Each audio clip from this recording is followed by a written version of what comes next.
that was neat. And I thought that was fucking amazing. And I was like, and I was like, okay, let's understand what this means. And then over the next 3 to 4 years, it was to me that a lot of people talked about it because it became cool. The way we talk about sports or being a rapper, like the kids in high school are like, I'm going to make the league, I'm going to be in the NBA, or I'm going to be a famous rapper. That wasn't the way that people talked about being an entrepreneur. That had started to happen because entrepreneurship became popular culture. It was then that I was like, you know what? There's so much confusion of what is required to pull this off. And I think for everyone in this, conference, the more you go through it, I don't know where everyone is on their journey, but the more we go through it, the more you realize, you can fake it for a while, but it's just not sustainable. And for me, I got lucky because this all didn't happen when I was 17. This all happened when I was in my late 30s. I was already on the back end of putting in the work. The other thing that I desperately wish for everyone here, more than how much money they are able to make, is for them to be happy. And I mean that because everyone here knows unlimited people that have money that are having terrible lives. They're anxious, they've got real issues, and there's nothing good about that. So it became important to me 7, 8, 10 years ago to really do what I could to show that the truth of the matter is that the work is part of the equation. That you aren't looking for the quick way to do it, you're looking for the most sustainable way for you to do it. And really being self-aware and reverse engineering who the fuck you are, and then putting yourself in a position to do that is always going to lead to the thing that everybody wants. And so, I felt it was in my stomach, and I wanted to put it out there, and I did, and obviously it led to people seeing maybe a different version of it. I'm thrilled when people use me as a proxy of what they want to do or what they don't want to do. Plenty of people in these circles who come to me and be like, Gary, I don't believe in what you're saying. I'm like, that's amazing. To you, I don't think I'm right. I think I'm right for me. And I think that means it's right for some of you. And then it means that it's some parts of what I do is right for you. And that's the fucking game, Dan.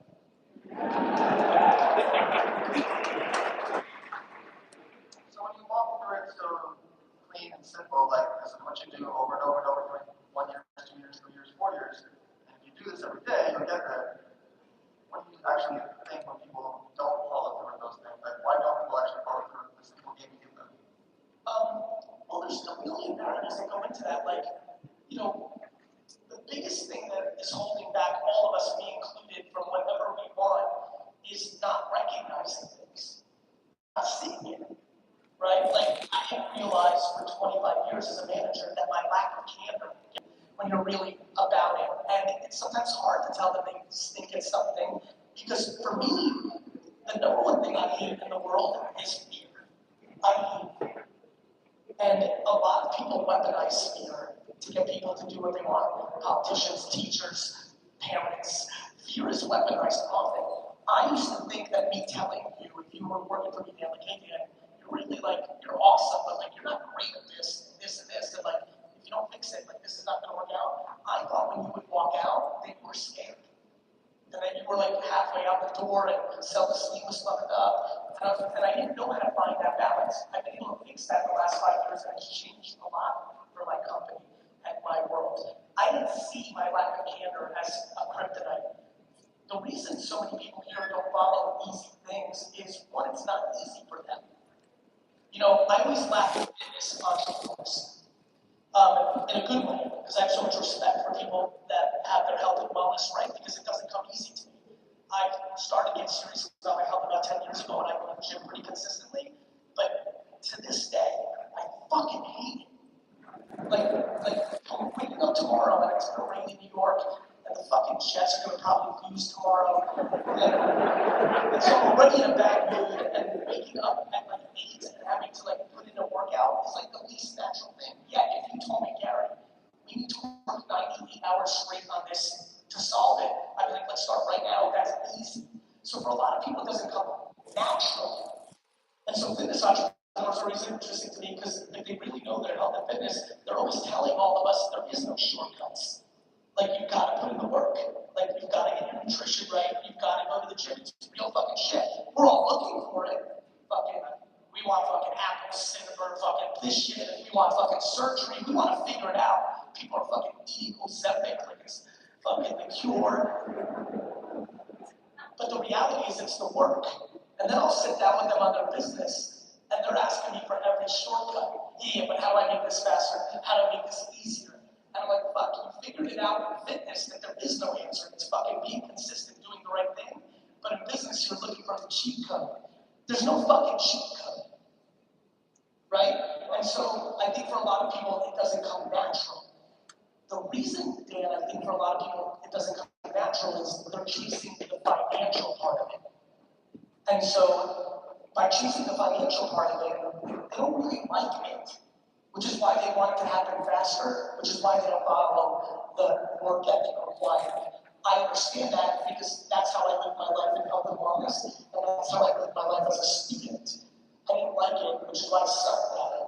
And there was no thing I could do to fix those two areas. But in business and entrepreneurship, I loved it. It's my life. I'm pure fucking bright entrepreneur.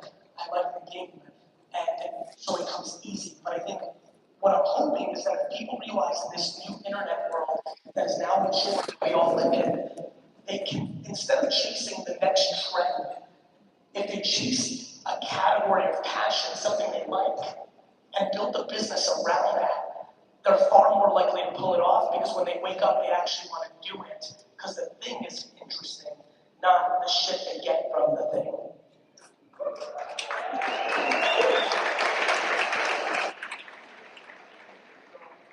Back in 2019, we led into a passion project. We ran a sports car convention called the National. 100,000 people there. I shop in Chicago. Gary's there, he's got his booth there. And I come by the car show, and you got, at the time, like 900 employees. Now you have 2,000. You had like 900 employees. And I watched you buy a sports car for $60. Spend an hour negotiating with someone else and sell it for $100. So you're gonna make $40. But you have 900 employees back home. And it's burned into my mind. Why? Like, what's so much about the game? Because $40 fucking in profit's a fucking come up. But I'll let you finish, but I just want to go back. Like, that story's real, and it's completely the follow-up to what I just said. Me buying a sports car for $60 from one booth, walking around for an hour, and then selling it for $100, and making those $40 gets my juices going way more than when VaynerMedia lands a $10 million account, and it's not even fucking close. If you can find that in your actual day-to-day, you will get much further than you can ever imagine because you'll have the fucking fuel to get it. Some people out there that are trying to figure out the things they like. Sports cars, Pokemon, working for an accountant, a lawyer, real estate, selling door-to-door, selling solar, working with these companies, like, how do they find that thing that makes them You have to taste the shit. I texted 7 to 10 people to come by the National in Chicago in 19. You said yes. You had no fucking idea. You just showed up and then it led to something. The amount of people here that start conversations with no breaks my soul. Most of the best shit that was ever destined to happen in your life, you said no to. We have to, especially this group, one of the tenets of business or entrepreneurial success is to be in the business of maybe instead of the business of no. If you're in the business of maybe, you spend a little time double-clicking into shit. If you're in the business of no, you're already lost. There's so many people here, Dan, that say, well, Gary, I say no because I'm saving my time. My time is precious. When their time isn't worth as much as they think. It's fucking ego. Your time is not as valuable as you think. And understanding the power of maybe is humongous. And so the way they all figure it out is by saying maybe, which leads them to doing 7 to 20 things, or going to 7 to 20 things that they wouldn't have prior. And then one of those 7 to 20 things is the fucking thing. So oftentimes people have like a goal number, like once I make 100 grand a year, or I make 250 a year, and once I buy the house, and once I make $1 million a year, once I make 2 million, the goalpost always moves. What are your thoughts about when people have these numbers or these goals in their mind for that financial gain? I think this is self-awareness game. I think for some people here, those goals really work.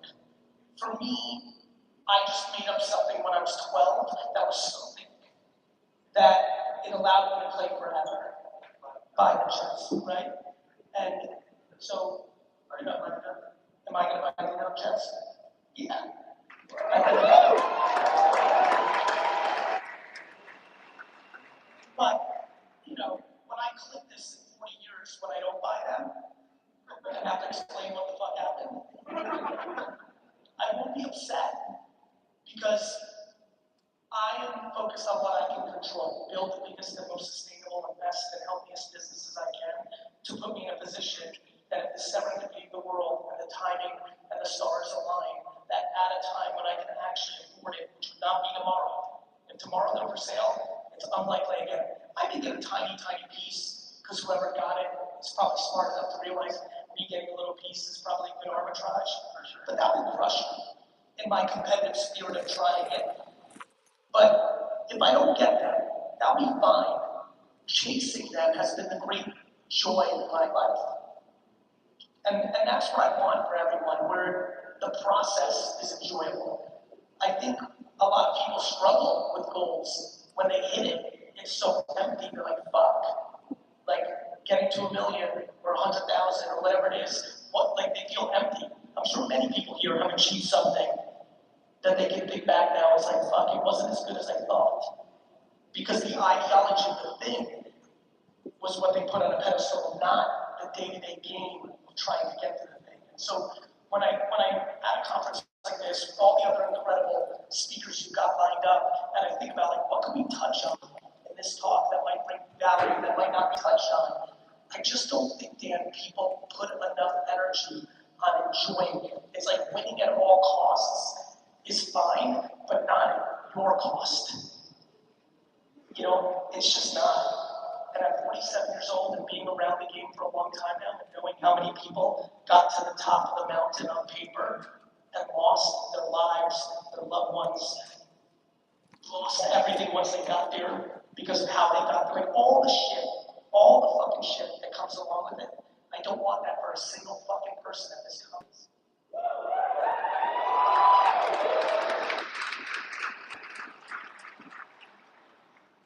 So we have 7,000 people in this audience, and they're going to be surrounded by people that are not going to support them when they have that crazy idea. I'm going to open a sports card store in the middle of a shutdown. I'm going to open up acai bowl locations. I'm going to throw a humongous event. They have these ostentatious ideas, and they're finally excited to do it, and their friends don't support them. What are your thoughts about it? That's the best. The greatest thing in the world for an entrepreneur is sticking it to their fucking friends.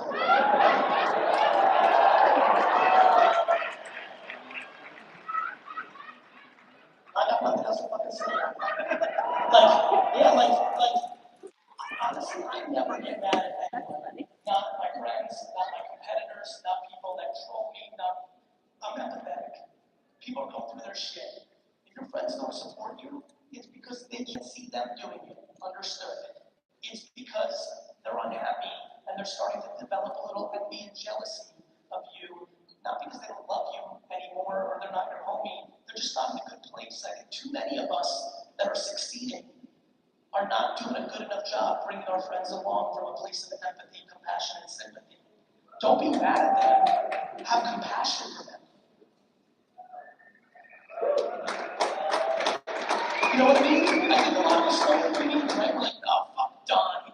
He's fucking jealous, motherfucker. Don, your boy that you grew up with is just in a tough spot right now. Deep down, he's super pumped for you. He's just not in a good place. You need to fucking be double friend, not cut them off.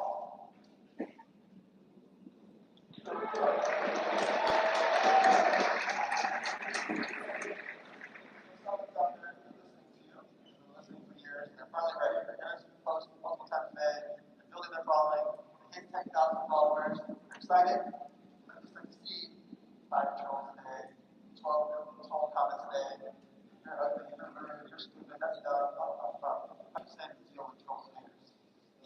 just touched on it, like, just like honestly, once and for all, because I know a lot of you on your journeys will have public, lives.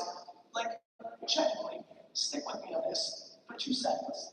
Imagine living a life where right now, on this Saturday morning, afternoon around this country, you're laying at home and you're going through your Instagram or TikTok or YouTube, and you're looking to hurt someone else's feelings. Like, you're literally going through it to find, you're looking to get triggered or upset, to then leave a comment, to then hurt that person. Think about how sad that life is. Honestly, I mean it. I'm not making fun of that person. I'm deeply empathetic to that person. Think about how fucking sad that life is. That you're not in the business of building something. You're in the business of walking around the internet trying to tear something down. I really, really, really hope that this hits even one person here. That starting this moment from now on, when someone says you're ugly or stupid or full of shit or suck, that you don't start to feel bad for yourself. You start feeling sad for them. Please get on this fucking train, because it will be good for you and it will make you a better person for them.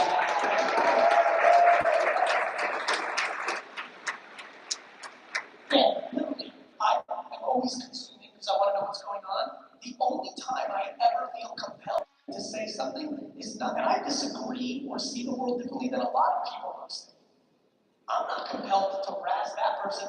The only time I'm doing anything is usually DMing people in this room saying, keep going. Right? Like, I'm trying to give love because I'm happy inside. What we do publicly is a complete reflection of what's going on inside. The only time I feel compelled to do something is to tell one of y'all, keep fucking going, you're not water.